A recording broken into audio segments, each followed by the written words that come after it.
Magandang morning sa ating lahat. This is Lexter Jules. Nagtatanong, kamusta po ba kayo?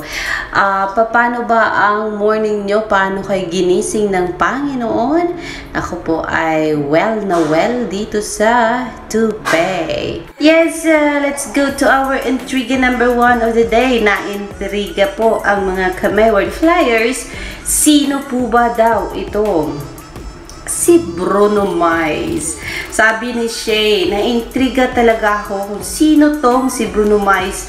Puro Malakanyang ang binabagsak. Ayan, so ang sabi nga ay na-intriga talaga daw sila kung sino si Brunomayz. Kasi daw po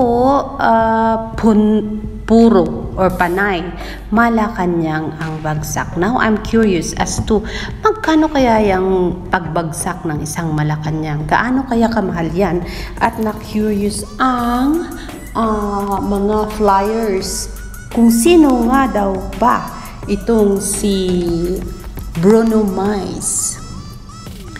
At panay, Malakanyang ang bagsak. Magkano ba yung Malakanyang bagsak, ha, my word flyers? Kasi wala akong idea. Okay, sabi ni Kun, curious ka ba kung lalaki siya or babae? Ang sabi ni Say, malakas daw ang kutob niya na ito ay isang lalaki. Ang sabi ni Timberlake, baka pinsan ni Brunomayz kasi maraming pera. Tapos sabi ni Maydon, nagbabagsak din po siya sa KUMU ni Duni. Sino siya?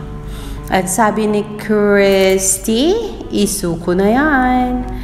Ay, tuloy pati ako ay na-curious kung sino si Brunomayz. Narinig ko siya kahapon pero hindi ko kasi napansin kung anong binabagsak niya nang dahil sa focus po ako kay MayBi at saka kay Robi.